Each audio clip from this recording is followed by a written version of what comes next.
Good afternoon. I'm Mark Allen with Gaber.io, and I'm here today with Matthew Himelstein, the VP of Product at Wonolo. Good afternoon, Matthew. How you doing? Pretty good. Good afternoon to you too, Mark.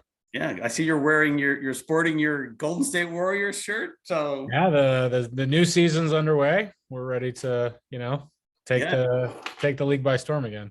yeah. Next Tuesday is actually the opening night for the Yeah, NBA. exactly. Yeah. So to start with, can you share a brief background of yourself and your work experience? Sure. So, Matthew, I'm currently the vice president of product at Wonolo. Prior to Wonolo, I founded 3 companies. I've been a product leader at others, and actually, right before Wonolo, I was an entrepreneur in residence at Eventbrite. Hmm. And I joined Wonolo about a year and a half ago, and it's been quite a ride ever since. Interesting, a year and a half ago. So Yeah. something that shook up the world about a year and a half ago. But Uh, before we get into that, why don't we talk about Wonolo? Interesting. I looked at your website. Interesting company. What is it you do, and how do you do it, and who's your target audience? All those things. Sure. Yeah. So at high level, Wonolo is kind of like Uber, but for temp staffing. However, we're kind of focused on kind of like warehouse jobs and blue collar work. So anywhere that the supply chain of America exists, packages are being shipped through like these giant warehouses. If you want a job, you could just download our app, and like basically the next day you could be working at a warehouse and like making money. And actually through COVID, we have some pretty touching stories about like people being able to like immediately sign up and have work. But like we went gangbusters. As you can imagine, Mhm. supply chain warehouses, delivery models have like really like substantially increased because of e-commerce, Mhm. and we've been helping our customers like do that. Oh, very cool. And interestingly, you mentioned Eventbrite. I Yeah. would assume that had the opposite of the COVID had the opposite effect on Eventbrite. Is that true? Yeah, so I was at Eventbrite starting in 2018, I think. Very interesting Silicon Valley story. I was actually a product manager, a company called Ticketfly. Ticketfly gets acquired by Pandora, the music streaming service, and then 2 years later, Pandora sells Ticketfly to Eventbrite. So I had Hmm. this Silicon Valley story about like acquisitions. I Hmm. ended up at Eventbrite. I eventually kind of joined the accelerator program, which I become like an entrepreneur in residence. And what I had pitched Eventbrite on in 2018, 2019 was that, hey, we should invest in something called like online events, because it's basically contrarian to what Eventbrite was about. Eventbrite was about bringing people together in live experiences, in physical, spaces. We'd IPO'd and like really focused on, that kind of aspect of the business. But I saw that there was an Achilles heel around like location, for ticket sales. Hmm. So, Julia and Kevin were great. Even though they disagreed with the end result of thinking that online events were ever going to be big, they saw that it was an issue potentially with the business. So we invested in it. And actually, we launched kind of like a digital experiences product at the end of 2019. And I Hmm. was really at the helm of online events for Eventbrite. The first quarter of 2020 when like COVID broke out, and I could tell you, like we were looking at, some pretty interesting data, like in really bad ways, right? Like one of the targets I had at Eventbrite was, percentage of ticket sales that were for online events, and we're in like low single digit percentages. Like, can we get to like double digits? It's like, throughout the Hmm. summer of 2022, 2020, online event ticket sales was primary revenue driver for Eventbrite. And that's Wow. because obviously things came to kind of a Yes. grinding halt in the live experience. So, And yeah. that's probably still true. I bet you it's still at least 50%. Would you agree? I've kind of like I moved on to go to work at Wonolo. Eventbrite is definitely like recovered, so I don't think it's. I wouldn't say it's at 50%. I mean, Eventbrite is worldwide like usage. Mhm. However, it's definitely much more sizable than it was in the past in terms of Yeah. the distribution. And correct me if I'm wrong, Eventbrite is based over here in the peninsula, right? Eventbrite, when I joined Eventbrite, the headquarters in San Francisco. Mhm. I think Kevin and Julia Hartz, Julia is the current co-founder president of Eventbrite. I'm pretty sure they do live in the peninsula. Yeah, that's where I think they're located. I see you going up and down the 101. So, Yeah, yeah. well, interesting. So, but what about Wonolo then? I mean, it's got, you know, what you're doing fits perfectly to what's going on now. I mean, everything, you know, I mean, AWS and all those companies need exactly what you have. Yeah, I mean, like in terms of like remote work, I mean, there's really kind of like two stories at Wonolo. So from like a corporate story in terms of, you know, my team and like, you know, the people who build the software that like our end users use, like Wonolo was already headed to like a fully remote like world, where they saw, you know, the leadership, you know, prior to me joining, saw an opportunity to get talent throughout the world, you know, regardless of where they were, to be able to work. And so they were headed in that direction, and COVID actually just like sped things up. You know, so while we still have a couple of offices, we do have an office in San Francisco with a lease. Like once that lease ends, like, you know, we won't be using it anymore, and we really don't use it now. And I think the, you know, the change in productivity that we've experienced just as human beings in terms of like not having to commute, you know, 1 to 2 hours a day has been, you know, a robust improvement over what we had. You know, conversely, for our end users, you know, the workers really, it's like they work in supply chain, you know, like they don't have this kind of opportunity. They don't have the luxury of just, oh, hey, I'm just going to work from home. Right. I mean, they need to make ends meet. And if you start talking, when you look at the data, you know, really we service the 80 million United States people who make $35,000 or less. We give them on-demand jobs and on-demand work. And really, you know, our goal is to initially give them, you know, a quality job.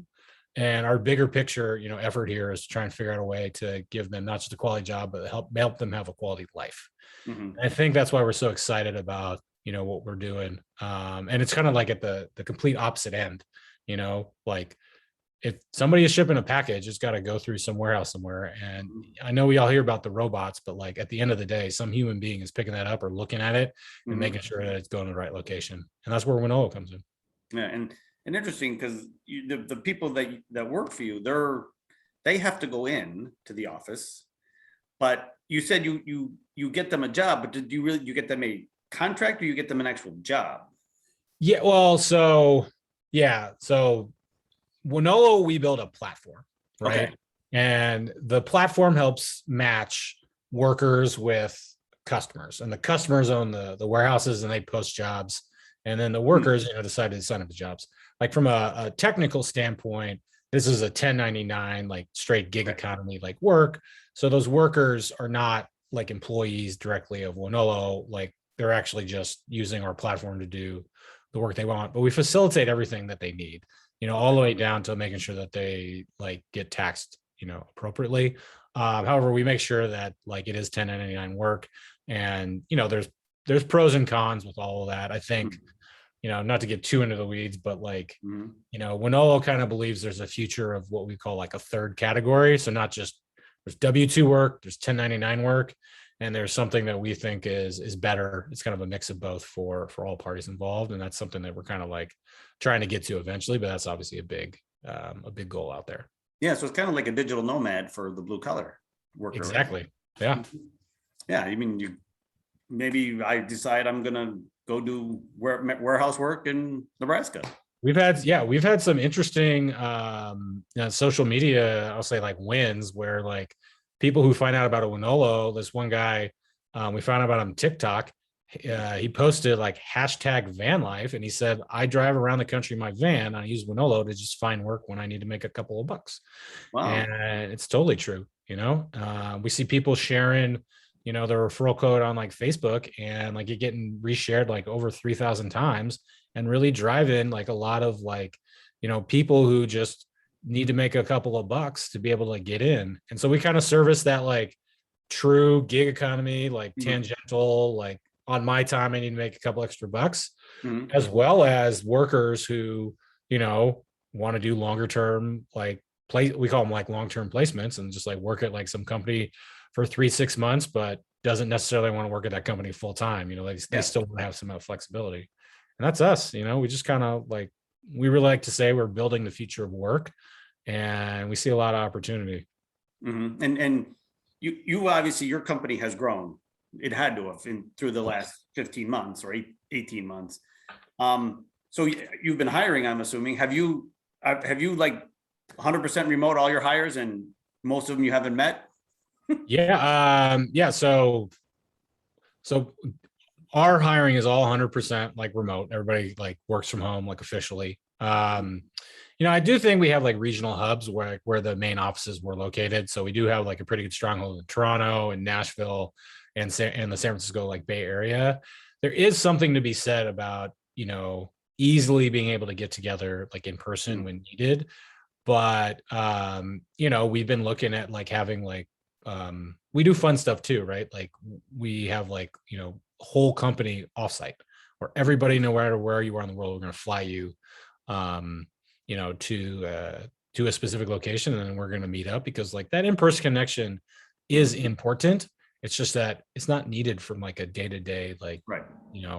I don't need to waste 2 hours a day getting to and from the office just to see you, once a month, once a quarter, let's go when we see each other, let's just like have fun and like, be human beings and not just have to talk about work. Yeah, I think, and I see more and more of that with companies now, that they're concentrating more on making people comfortable at home and figuring out ways to do other things off work hours. And I agree. I mean, we both live in the Bay Area. I gain 2 hours a day easily. Yeah. And, like we try and make it amicable. We have for new hires, we have a stipend to help you like make your work from home life, better. Not everybody is as lucky. But, I think like, it's also like regionally, I don't know. It's interesting. So in San Francisco and Toronto, everybody prefers to be remote. In Nashville, I would say, people of the office that was in Nashville, probably like 50% of the office still likes to go into the office, not 5 days a week, but like they still do like going there and having that be like the social hub. So, it's kind of interesting, even within kind of like North America, to see kind of like a little bit of a divide based on geographical preference. But also Nashville doesn't have the traffic that San Francisco and It's also true. That has something to do with it. I mean, and have you been to Toronto yet? I have been to Toronto, not for Wonolo. Okay. The last time I was in Toronto, it was February. It was pretty cool. So eventually I will be going to Toronto again for Wonolo, but I'm trying to time that up now for the spring, so that it's not too cold. And then obviously, get over to Nashville to see the folks over there. I don't know how you've been doing it, but travel, get on a plane, like, vaccinated, testing, all that stuff. Like you're sitting in like this plane for, 5-6 hours. Like it's a little nerve wracking, like to think about it, what's still going on in the world. Yeah. And I did travel recently, and it was amazing is that less flights and they were all full. Yeah. Oh yeah. 100% full. Yeah. And there's not much, and you're right. You just, for 5 hours, you're right. And I went to the East Coast. It's like, I came out of it okay, but yeah. So, awesome. And if you do go to Toronto, I would recommend the summer. The summer, not the spring. All right, cool. Because the spring, you still the lake might still be frozen. Just so you know, just take it from someone that's lived in that part of the world. I think no matter when I go to Toronto, I need to save enough money to get one of those goose down like giant parkas. The last time I went, I didn't have the money to buy one of those things. They're pretty expensive, but they look pretty toasty. Yeah, they are, and and you actually catch a Blue Jays game. Nice. Oh yeah, that'd be awesome. Yeah. So, well, Matthew, it's been great talking to you. Hopefully you will continue to grow, and it sounds like you will. I think you've got a good model there, and I wish Wonolo and yourself all the luck in the world. Awesome. Thank you so much, Mark. Really appreciate the time. All right. Bye. Bye.